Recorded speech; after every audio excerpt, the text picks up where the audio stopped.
Ya, koinonia kita malam ini adalah mari bersatu, angkat senjata melawan khilafah.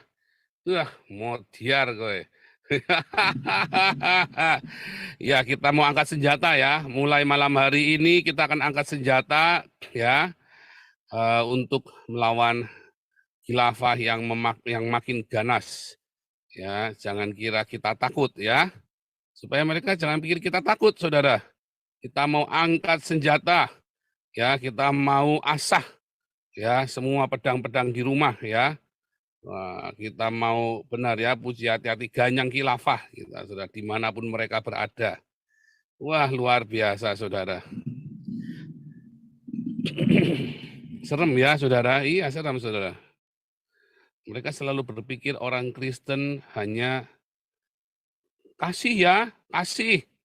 Ya, kalau nanti kita teriak dikit, oh katanya kasih, katanya ajaran kasih. Itu ya, orang-orang lihat Anda lihat ya, grupnya mualaf kan suka gitu kan. Hmm. Halal darahnya Paul Sang, halal darahnya Andre Tunggal, halal darah halal, wah dikit-dikit halal darah ya. Sampai itu Agustan, Hani Christian, Stephen Indra, Moko Ginta itu ya, penggal kepalanya. Yudi masih ingat sekali itu ya, penggal kepalanya. Mengapa para mualaf ini mudah sekali mengatakan halal darahnya orang ya? Padahal waktu mereka jadi Kristen mereka enggak pernah begitu loh. Ya, mengapa ya? Itu pertanyaan besar buat saya ya. Bagaimana bisa ajaran itu kemudian membuat mereka jadi sadis ya? Si Hani Kristi pernah dia begitu saudara, halal darahnya siapa? Enggak pernah saudara. Nah saudara, balik lagi sekarang kita angkat senjata itu tadi ya. Kenapa sih Hani Christian, Agustan, ya dikit-dikit halal, penggal, ya si Stephen Indra, Moko Ginta, Irona Handono itu ya. Mualaf-mualaf ini mudah sekali mengatakan halal dan penggal ya saudara ya. Padahal dulu enggak pernah saudara. Ya, padahal dulu enggak pernah. Ini menjadi pertanyaan buat kita semua dan harusnya menjadi warning buat Anda semua. Ya, sebab mereka dulu waktu jadi Kristen atau Katolik atau ngaku-ngaku jadi Romo, mereka nggak pernah penggal-penggal. Kayak mana itu kan, penggal halal darah. Heran saya, saudara. Itu benar-benar heran. Kita bahas satu-satu. Makanya kita awali dengan ini tadi ya, Agustan, ya, mau halalkan darah saya, Hani Christian mau halalkan darah saya. Ya, wah, kalau dicari mah banyak ya. Nah, nanti saya coba pelan-pelan ya. Ini Hani Christian ya. Nah, dia bilang nih, semoga kita bertemu insya Allah sebelum tertangkap aparat, maka salah satu dari antara kita harus mati. Ya, ya saudara, salah satu kita harus mati saudara. Nah, ya, ada video saya yang tulisannya Ustadz Moko Gintang ngomong ya, saya ingin judi dipancung. Kenapa dia murtad dipancung? Apa perbuatan apa yang membuat Yudi Mulyana layak dipancung, saudara? Akhirnya dia mati ya, berapa minggu kemudian dia mati, Moko Ginta. Malah dia yang mati. Dan Yudi Mulyana melihat musuhnya mati, saudara ya. Nah, itu ya, saudara ya. Makanya saya bilang, ayo kita umumkan perang. Nah, nanti saya ajari caranya, saudara ya. Oke, Bang Ardo, baca 1 Samuel 15 ayat 1 sampai 35. Serem ya kalau ceritanya lihat ini ya, makanya kita mau angkat senjata saudara. Nah, cincang kita ya. Tadi ada bagus sekali ya. Nah, seperti pedangmu membuat perempuan kehilangan anak, demikian juga ibumu akan kehilangan anak di antara perempuan-perempuan. Sesudah itu Samuel mencincang Agag di hadapan Tuhan. Cincang saudaraku ya. Sadis, wah coba bayangin. Kalau kita semua orang Kristen seperti ini saudara. Wah, bubar Indonesia. Wah, sudah bubar udah lama ya, kayak Ambon, kayak Poso itu ya. Nah, ada yang penting saudara di dalam Anda membaca Alkitab. Ya, coba Anda lihat ya. Jadi pergilah sekarang, kalahkanlah orang Amalek, tumpaslah segala yang ada padanya. Janganlah ada belas kasihan kepadanya, bunuhlah semua anak laki-laki maupun perempuan, kanak-kanak maupun anak-anak yang menyusu, lembu maupun domba, unta maupun keledai. Wah, dibunuh semua. Sama orang Islam tuh kan orang Kristen kan juga bunuh kan. Ya, tapi ini bukan orang Kristen, ini orang Israel, saudara ya. Wah, pertanyaan saya ya, kalau Yesaya ini sedang menanti-nantikan Muhammad, lalu Muhammad memerintahkan untuk bunuh semua orang Yahudi. Yesaya ini nabi geblek, saudara. Hanya nabi geblek. Musa juga sama kan? Katanya Ulangan 18 ini nubuatannya Muhammad. Berarti Musa ini nabi geblek, saudara. Iya kan? Bukankah Musa sudah menubuatkan aku? Bukankah Yesus sudah menubuatkan aku? Berarti Yesusnya geblek, saudara. Ngarep-ngarep Muhammad lahir, saudara. Iya kan? Buat membunuh bangsanya sendiri. Hanya Tuhan geblek yang bernubuat bahwa Muhammad akan lahir untuk membinasakan seluruh orang Yahudi. Bunuhlah orang Yahudi dimanapun mereka. Sesungguhnya kiamat tidak akan datang sampai seluruh orang Yahudi itu dibunuh. Lalu berarti Yesaya, Musa, Yesus ini geblek, saudara. Ngarep-ngarep Muhammad lahir supaya orang Yahudi itu dibasmi dari muka bumi. Kan edan, compong, kentir. Nah, pakai otakmu, saudara, kalau beriman. Keter-keter, mumet kau ya, saudara. Ya, geblek. Ya kan? Nah, tetapi Yesus memang menubuatkan. Kan mau berkata yang dijanjikan.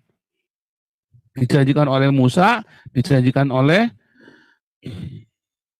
Yesaya, dijanjikan oleh Yesus kan? Ya. Dan dia ada di bilik di padang gurun. Hati-hati ke sana. Ya, hati-hati. Ya, saudara. Matius 24, ya.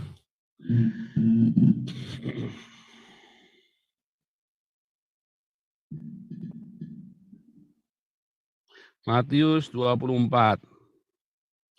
Banyak orang akan datang dengan memakai namaku dan berkata, akulah Mesias. Dan mereka akan menyesatkan banyak orang. Hati-hati, saudara. Dan mereka akan membawa perang, saudara. Kamu akan mendengar deru perang, kabar-kabar perang, berawas-awaslah. Ya. Nah, lalu,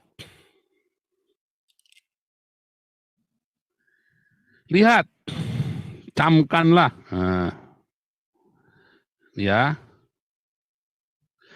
Sebab Mesias palsu, nabi-nabi palsu akan muncul, Mesias palsu, ya. Mereka akan muncul dan akan mengadakan tanda-tanda dahsyat dan mujizat sehingga sekiranya mungkin mereka menyesatkan orang-orang pilihan. Lalu mereka menyesatkan, bahkan menyesatkan orang pilihan. Ya, kayak Hani Kristian, Irena Handono, ya kan?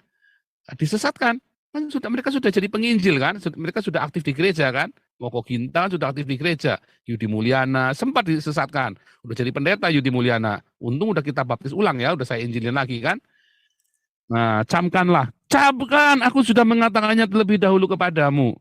Ya, jadi apabila orang berkata kepadamu, lihat ia di padang gurun, janganlah kamu pergi ke situ. Atau lihat ia ada di dalam bilik, janganlah kamu percaya.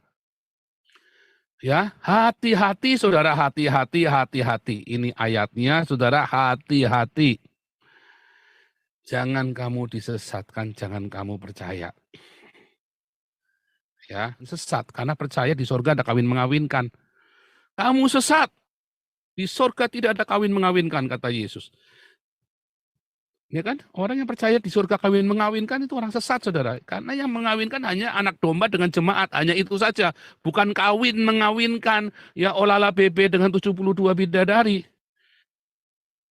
Kan ya? Nah, itu penting. Nah,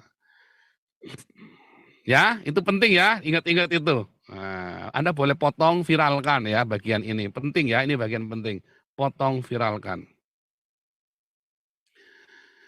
Ya, Muhammad adalah Mesias palsu yang ada di bilik di padang gurun.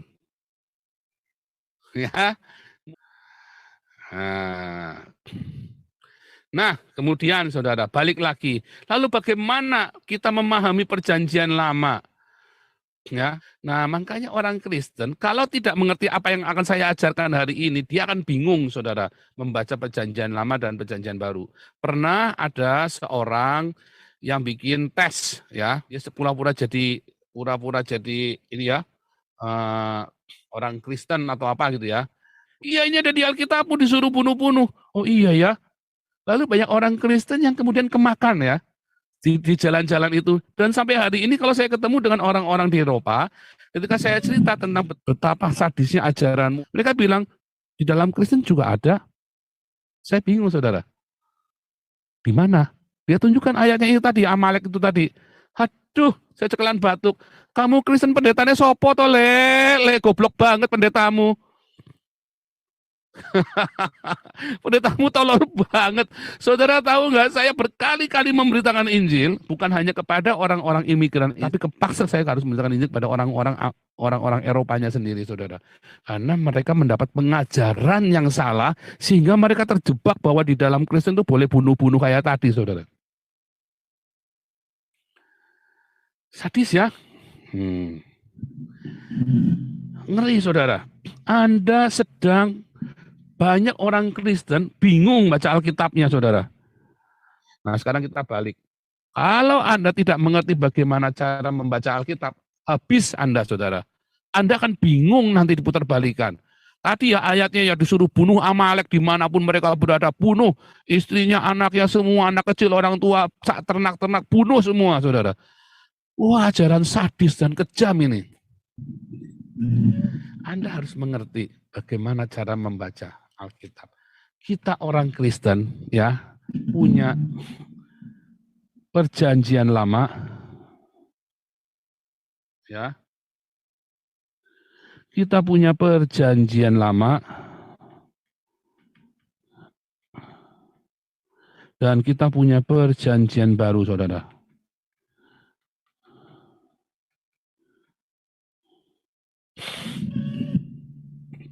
Ketika Anda membaca perjanjian lama, sadis, saudara, bunuh.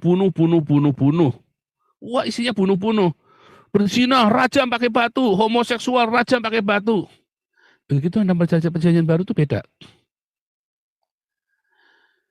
Nah, masalahnya pendeta-pendeta Anda salah kaprah. Dia ngajar dari perjanjian lama tanpa dia membatalkannya. Ya.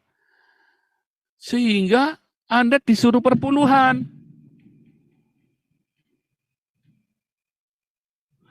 Ya kan? Perjanjian lama suruh Anda perpuluhan. Perjanjian baru nggak ada, saudara.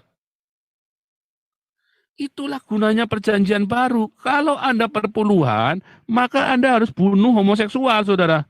Bunuh yang zina dan homo. Jadi Pak Gilbert itu yang ngajari perpuluhan, maka dia harus bunuh semua jemaat yang berzina dan homoseksual. Itu Niko, itu Philip Mantova ngajari Anda perpuluhan dari perjanjian lama, maka dia harus bunuh semua jemaat yang berzina dan homoseksual. Harus dibunuh, saudara. Ayatnya jelas, bunuh, saudara. Yang berzina itu harus dibunuh. Ya. Kalau ada orang-orang yang berzina, orang-orang peramal yang ini berzina dengan bertanya kepada mereka, kalau ada orang yang masih main kuam yang baca horoskop, bunuh, saudara.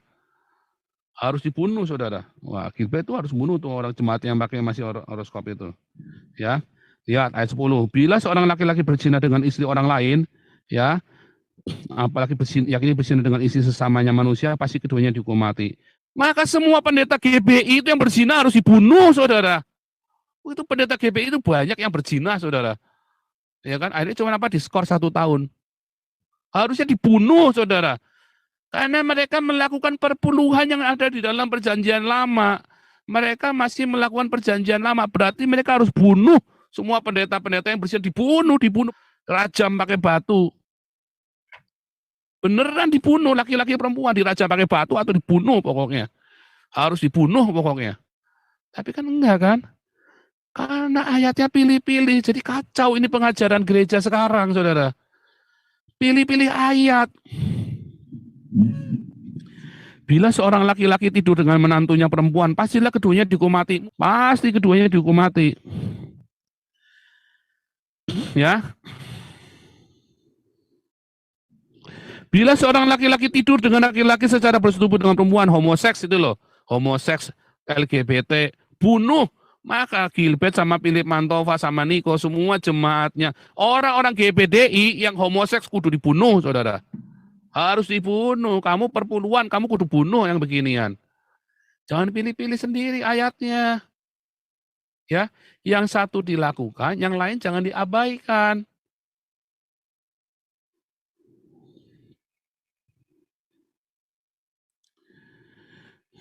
Ya.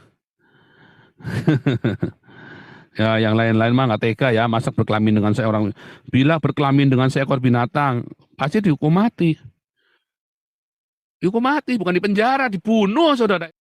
Ya, perempuan yang menghampiri binatang apapun harus dibunuh. Itu aturannya, saudara. Dan seterusnya ya. Nih, bila seorang laki-laki tidur dengan perempuan yang lagi menstruasi, jadi ia menyingkap perempuan dan membuka tutup leleranya perempuan itu dan membiarkan tutup leleranya disingkapkan, keduanya harus dilenyapkan, dibunuh, saudara. Anda kalau perempuan lagi menstruasi, so Anda menghampiri, ya, Anda mau berseks ya sama dia, harus dibunuh, saudara. Harus dibunuh, ya. Dan seterusnya. Oh, ngeri, saudara. Gimana tuh, Gilbert? Kamu ngajarin perpuluhan kan ngambil ayatnya selalu dari perjanjian lama kan? Ini perjanjian lama. Anda ngambil ayat perpuluhan kan dari perjanjian lama kan? Imamat 20 ini perjanjian lama. Anda ngambil perpuluhan kan dari imamat kan? Imamat ini perjanjian lama, saudara. Anda tidak melakukannya. Gimana dong? Ayo. Anda sadar nggak? Nggak sadar. Karena Anda kan mau dagang, mau nipu umat kan? Gilbert. mumet diskon wis. Kalau Anda melakukan satu, jangan abaikan yang lain. Ya, di ayatnya. Karena Anda nggak ngerti cara baca Alkitab. Makanya saya bilang ini Gilbert ini lulusan Petamburan. Bagaimana sih? Anda ngerti nggak, diajarin nggak sih cara baca Alkitab yang benar? Nggak diajarin. Loh, Anda harus dibunuh loh itu loh. Jemaatmu itu dibunuh semua itu gimana itu? Repot, runyam itu. Bahkan kalau Anda ngelihat ya di kotamu ada yang homoseks sudah dibunuh. Bukan cuma di jemaatmu saja. Di kotamu, di tengah bangsanya, bangsa Indonesia. Di tengah-tengah bangsa Indonesia loh. Anda kalau ada homoseks, Anda kudu bunuh loh. Ya, itu yang semua di Alexis juga harus dibunuh semua itu yang di Alexis itu. Ya termasuk pendeta-pendeta GPDI sama GBI yang berzina itu harus dibunuh. Malah cuma diskor 1 tahun. Goblok pendetanya. Nah itu saudara, pendeta compong. Pendeta goblok, pendeta kentir. Ya kan?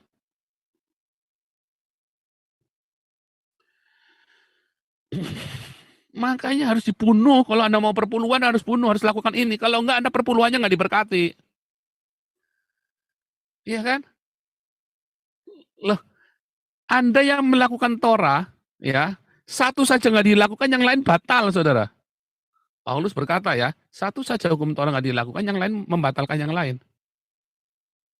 Ya, Anda yang melakukan Torah, bukankah dia yang mengatakan, di mana ya? Bukankah dia yang mengatakan jangan berzina, mengatakan jangan juga membunuh? Ada di Yakobus kalau nggak salah ya.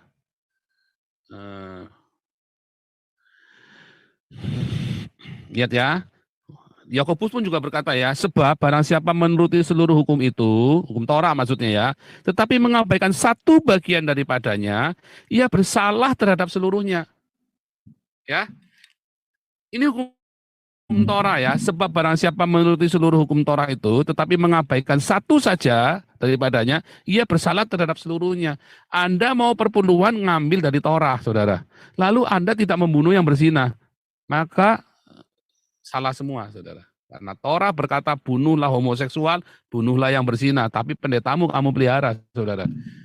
Pendetamu berzina, pendetamu pedofil, kamu cuman kasih skor saja. Bunuh dong, harus dibunuh. harus dibunuh, ya. Ya, sebab ia yang mengatakan jangan berzina, ia mengatakan juga jangan membunuh. Jadi jika kamu tidak berzina tetapi membunuh, ya, maka kamu menjadi pelanggar hukum juga. Jadi, walaupun kamu membayar perpuluhan, tetapi kamu tidak membunuh orang yang berzina, kamu sedang melanggar Torah, saudara. Karena Imamat 20 tadi sudah perintahkan bunuh, saudara. Mampus dah.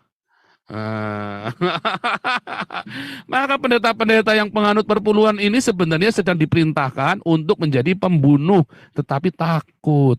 Sehingga kamu semua masuk neraka, saudara. Anda yang perpuluhan masuk neraka, saudara. Kalau Anda percaya dengan imamat perpuluhan, ya, pengajaran perpuluhan dari Maleaki dan Imamat, tetapi Anda tidak membunuh homoseksual dan lesbian dan orang-orang yang berzina, Anda masuk neraka, saudara, tetap. Nggak diberkati. Itulah sebabnya Anda mau perpuluhan sampai muntah darah, sampai berak darah, nggak akan diberkati karena Anda tidak membunuh yang homoseksual dan yang berzina.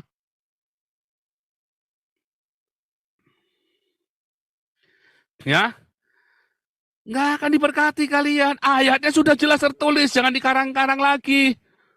Anda harus bunuh. Mampus dah. Ya, berkatalah dan berlakulah seperti orang-orang yang akan dihakimi oleh hukum. Nah, masalahnya kamu punya hukum Torah, kamu masih melakukan Torah untuk perpuluhan.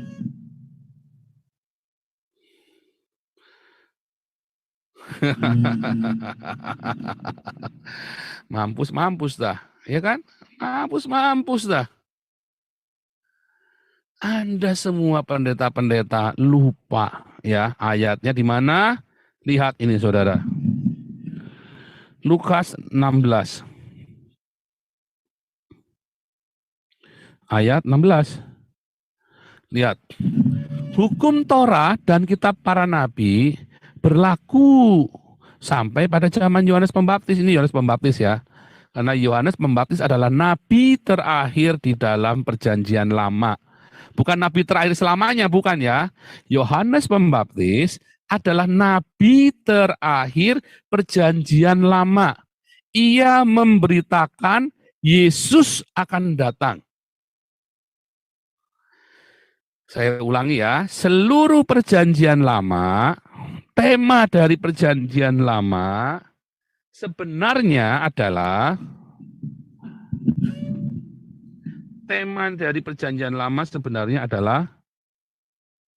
Mesias. Yesus, ya, akan datang. Itulah semua perjanjian lama ini kan Torah, ya, dan kitab para nabi, kan.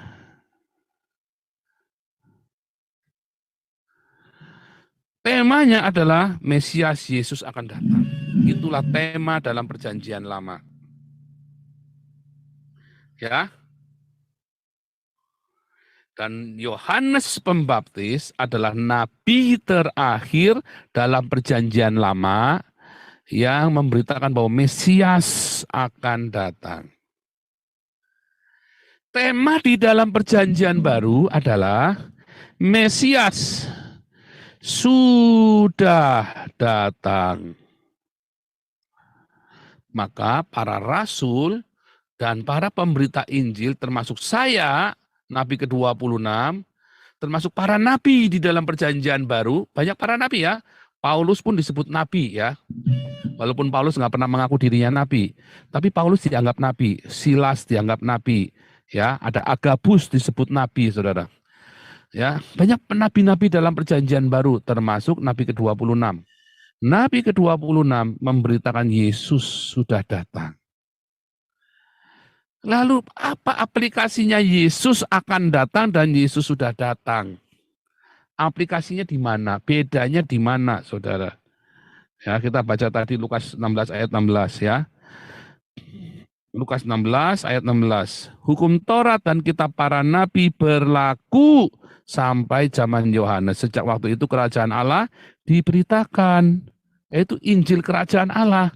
Lalu semua orang berebut menggagahinya. Kenapa? Karena tadinya yang bisa masuk kerajaan Allah hanya orang Yahudi yang punya Torah. Kemudian Injil diberitakan, orang non-Yahudi boleh masuk kerajaan Allah. Itulah sebabnya Yesus berkata, pergilah ke seluruh dunia, jadikanlah semua bangsa muridku. Bukan jadikan orang Kristen, bukan ya. Tapi menjadi murid Yesus. Mau Islam, mau Buddha, Hindu, Konghucu, Cina, Jawa, Batak, mau Afrika, mau Negro, mau apa saudara ya, mau bule, ya mau Cina Lole, semua mau Huana Gong, semua boleh masuk kerajaan Allah kalau menerima Yesus Kristus. Nggak peduli agamamu apa, saudara. Nggak usah Yahudi, nggak usah disunat. Nah, itu dulu ya. Jadi konsekuensinya adalah hukum Taurat dan kitab para nabi, yaitu perjanjian lama, sudah selesai zamannya Yohanes, expired. Anda tidak perlu lagi melakukan perjanjian lama. Sudah expired, selesai di zaman Yohanes Pembaptis. Makanya perintah bunuh Amalek, bunuh itu homoseksual, bunuh itu yang berzina, sudah nggak ada lagi. Makanya Yesus ketika ada orang perempuan dianggap berzina dibawa kepada Yesus, Yesus adalah di transisi perjanjian lama dan baru. Dia adalah transisinya, masa peralihannya. Yesus nggak mau hukum dia, nggak mau, ya. Sudah selesai era perjanjian lama. Pergilah. Kenapa? Aku yang akan tanggung dosamu. Yesus yang akan menanggung dosanya si perempuan ini, saudara. Lihat orang kusta, ya kan? Pergi, sembuh kamu. Aku yang menanggung. Ya kan? Yesaya 53 berkata, ialah yang menanggung semua dosa pelanggaran kita, saudara.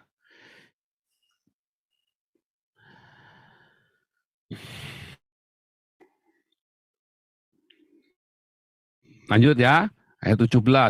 Loh, tapi katanya lebih mudah langit dan bumi lenyap daripada satu titik hukum Torah batal. Iya, kata lebih mudah bukannya tidak bisa. Beda ya, ini lebih mudah. Apakah tidak mungkin? Mungkin, tetapi sulit. Lebih mudah langit dan bumi lenyap daripada Torah batal. Tuh kan? Berarti kan tetap harus berpuluhan. Iya, berarti tetap harus bunuh homoseksual. Tapi Yesus berkata lebih mudah, bukannya tidak mungkin. Torah dan hukum Torah dan kitab para nabi bisa dibatalkan, saudara. Tapi langit dan bumi harus lenyap. Waduh, kiamat dong. Iya, makanya lebih mudah langit dan bumi lenyap daripada Torah batal. Waduh, nggak bisa dong. Bisa, ada solusinya. Apa solusinya? Yang bikin Torah itu, yang membuat hukum itu harus mati, saudara. Ya, yang membuat hukum, karena Torah adalah sebuah covenant, bukan kontrak ya. Kalau kontrak itu berlakunya selama masih berlaku ya masih jadi. Tapi kalau covenant, kalau salah satu mati ya sudah nggak berlaku lagi. Ya, seorang suami terikat dengan istrinya selama istrinya masih hidup, seorang istri terikat dengan suaminya selama masih hidup. Kalau sudah mati sudah nggak berlaku covenantnya. Ya, maka covenant Torah dan para nabi kan sebuah covenant. Ya, sebuah covenant. Kalau salah satu mati, yang nggak berlaku lagi. Maka yang bikin hukum itu harus mati. Siapa yang bikin hukum? Yesus, saudara. Maka Allah harus mati. Allah dengan manusia membuat sebuah covenant. Maka yang membuat covenant itu harus mati. Siapa? Allah. Allahnya sudah mati, saudara. Nggak bisa. Bunuh Allah nggak bisa, saudara. Ya makanya Allahnya harus jadi manusia yang fana supaya mati, yaitu Yesus. Ya, Allah harus jadi manusia. Allah harus mati. Mana bisa? Nggak bisa Allah mati. Makanya Allah jadi manusia dalam rupa Yesus yang sangat sempurna. Karena dia adalah Allah sendiri. Supaya langit dan buminya jangan lenyap. Torahnya dibatalkan, tapi langit dan buminya jangan lenyap, saudara. Ya, makanya akhirnya Paulus mengerti. Oh, jadi coba kita buka dulu ya. Filipi 1 dulu. Ya,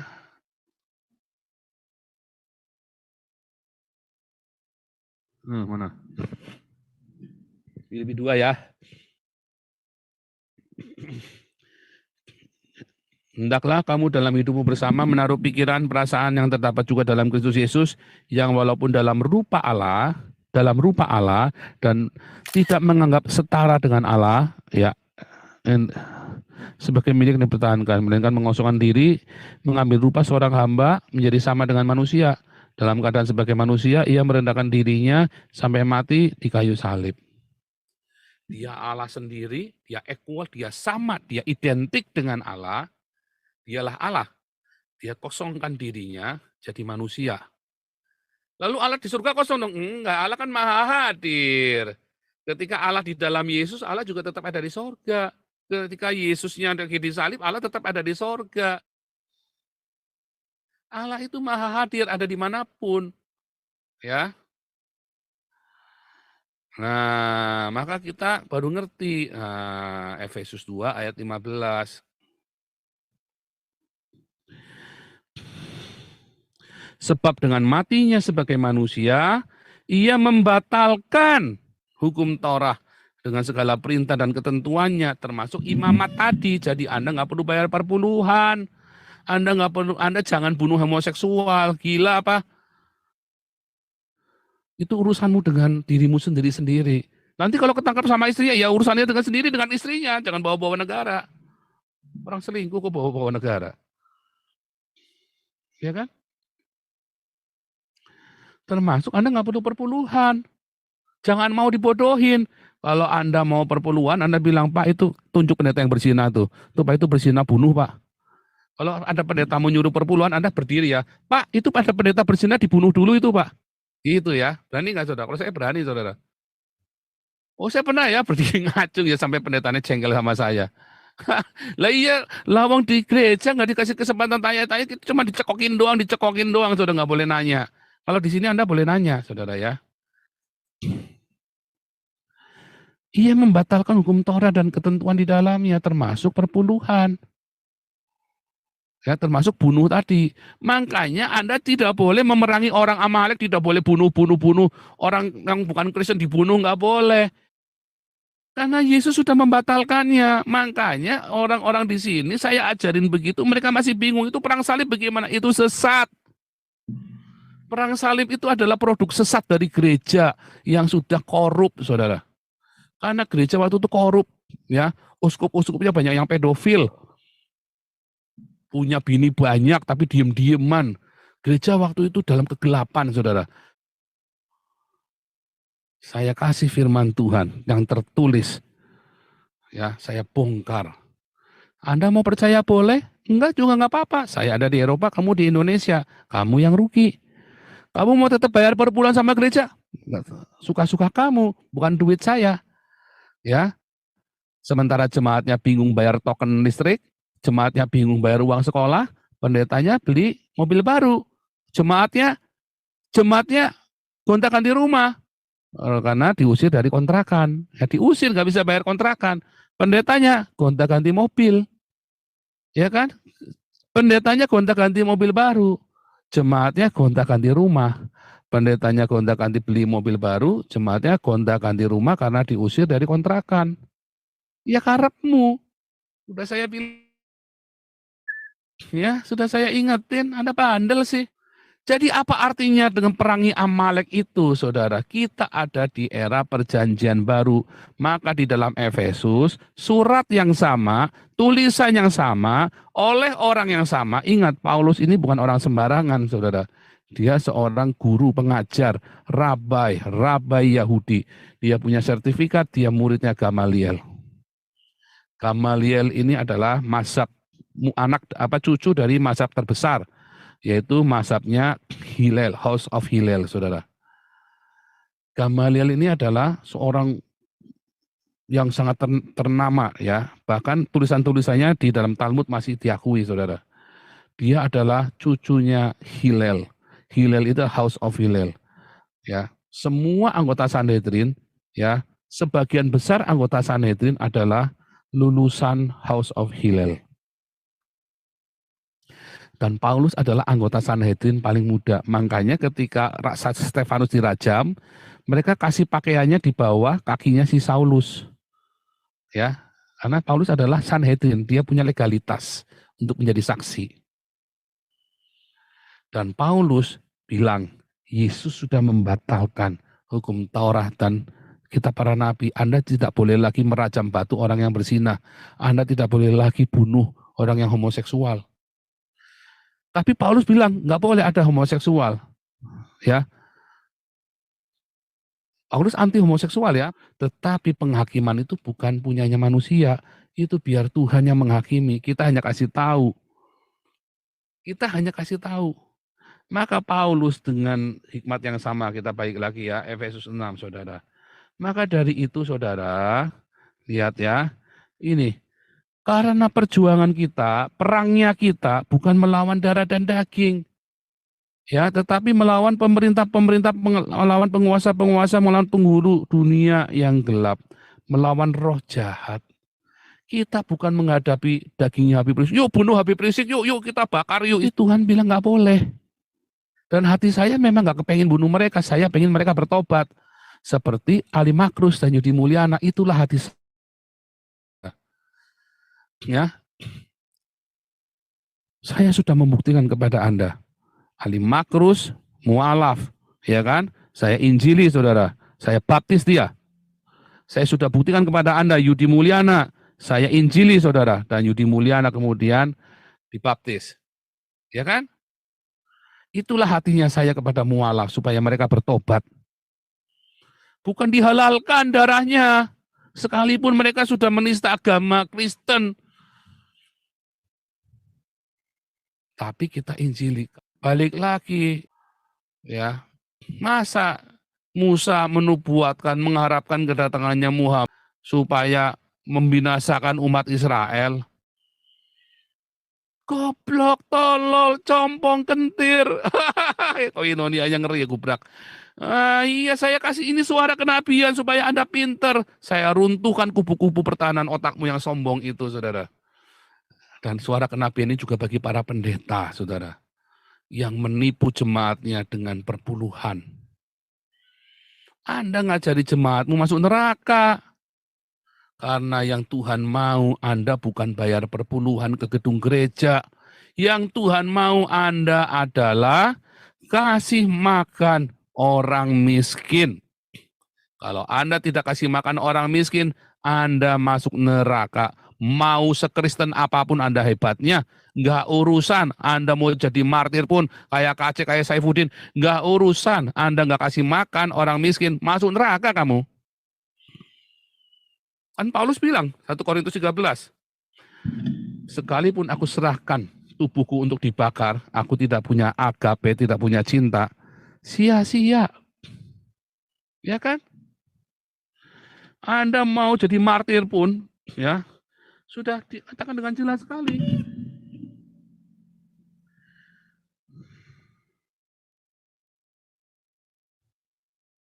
Sekalipun aku membagi-bagikan segala sesuatu yang ada padaku, bahkan menyerahkan tubuhku untuk dibakar, tetapi jika aku tidak mempunyai agape, sedikit pun tidak ada faedahnya.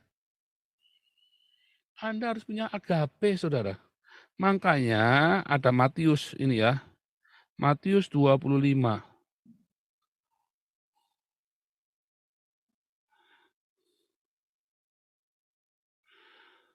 Ya, mulai dari ya, sebab ketika aku lapar, kamu tidak memberi aku makan. Ketika aku haus, kamu tidak memberi aku minum. Ketika aku seorang asing, kamu tidak memberi aku tumpangan. Ketika aku telanjang, kamu tidak memberi aku pakaian. Ketika aku sakit dalam penjara, kamu tidak melawat aku. Lalu mereka pun akan menjawab dia, katanya, Tuhan, bila manakah kami melihat engkau lapar, atau haus, atau sebagai orang asing, atau telanjang, atau sakit, atau dalam penjara, dan kami tidak melayani engkau.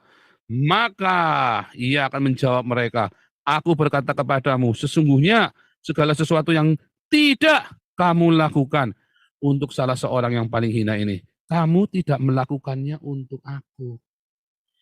Hati-hati, saudara. Ayat 46. Dan mereka ini akan masuk ke tempat siksaan yang kekal. Masuk neraka kamu. Tetapi orang benar ke dalam hidup yang kekal. Masuk neraka kamu, saudara, kalau Anda tidak berdiakonia. Bukan nggak perpuluhan, nggak ada ancaman masuk neraka kalau Anda nggak perpuluhan. Anda akan masuk neraka kalau Anda nggak berdiakonia.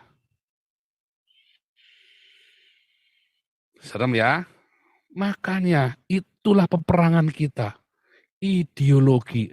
Apakah melawan penghulu-penghulu ya dunia ya? Apakah itu roh-roh jahat di udara, Saudara? Penghulu-penghulu di udara itu ya ideologi, Saudara. Penghulu-penghulu dunia ini. Ya, penjaga-penjaga dunia ini ideologi. Pancasila itulah penghulu dunia. Ya kan? Demokrasi, liberal, komunis, khilafah, itulah penghulu-penghulu dunia, Saudara. Apakah Anda ngelawannya dengan perang? Bunuh-bunuhan, ngebom Istiqlal? Salah, goblok, ngawur. Perang salib itu adalah produk sesat gereja loh, Saudara. Gila-gilaan ya. Dan sejak perang salib, ya mulai ada orang kalau tidak setuju dengan Trinitas, bisa dipenggal, Saudara, bisa dibunuh. Sejak perang salib, sebelumnya enggak, Saudara. Sebelum perang salib, Anda tidak setuju dengan Trinitas, nggak apa-apa, paling cuma dikucilkan. Setelah perang salib, Anda tidak setuju dengan Trinitas, Anda bisa dibunuh loh, Saudara. Sensitif sekali. Gereja disesatkan akhirnya. Saya tidak berkata Trinitas yang sesat, saya berkata pemaksaan terhadap keyakinan itulah yang sesat. Kok tinggalkan gereja Trinitas? Salah, jangan. Tinggalkan gereja yang mengajarkan Anda perpuluhan, tapi mereka tidak berdiakonia, pendetanya hidup mewah. Kalau gereja Trinitas nggak ada salahnya. Gereja Wana salah nggak? Nggak salah juga. Saksi Yehova salah nggak? Nggak salah juga. Saksi Yehova itu banyak berdiakonia loh. Jemaat yang miskin itu dirawat loh sama saksi Yehova. Yang di Eropa ya, di Indonesia saya nggak tahu. Terakhir saudara. Jadi apa yang dimaksud dengan bersatu angkat senjata, saudara? Artinya Anda harus punya persenjataan rohani, saudara. Ketopong keselamatan, metanoia dalam hidupmu. Jaga pikiranmu, metanoia, perubahan akal budi, saudara. Ya, berbaju sirahkan dia di kayosune, ya, sedekah, ya kan, dari kata zadek kebenaran. Berikat pinggangkan aletheia, saudara. Anda harus punya murni hatimu. Itu namanya angkat senjata, saudara. Ya, kenakan perisai iman, pisteo. Anda harus punya iman untuk meredam fitnahan-fitnahan dari kelompoknya mualaf center. Ya kan? Anda harus punya iman yang teguh, saudara. Dari mana iman datang? Dari rema. Dari mana rema datang? Dari logos ditambah agape, dia rema. Rema jadi ya, kenakanlah pedang roh, yaitu rema. Anda harus punya rema setiap hari, saudara. Itulah senjata Allah. Kenakanlah kasut kerelaan memberitakan Injil marturia, saudara. Itulah perlengkapan senjata Allah untuk melawan khilafah. Lawang Anda mikirannya cuman otaknya apa? Pendeta-pendeta ini ngajarin ini perpuluhan. Tanpa diakonia, Anda tidak mungkin bisa punya rema. Dan rema itu adalah pedang roh. Rema itulah yang bisa Anda punya jadi perisai iman. Ya, tanpa diakonia Anda nggak akan bisa, saudara. Kuncinya itu diakonia, makanya ayo transfer ke Damaris. Bukan buat saya, Anda mau transfer saya pribadi juga boleh. Tetapi prioritas Anda transfer ke Damaris, Anda akan diberkati. Bukan perpuluhan. Sebab kalau Anda perpuluhan, Anda harus kudu bunuh yang berzinah itu. Ya, pendeta-pendeta GBI yang berzinah itu harus Anda bunuh itu.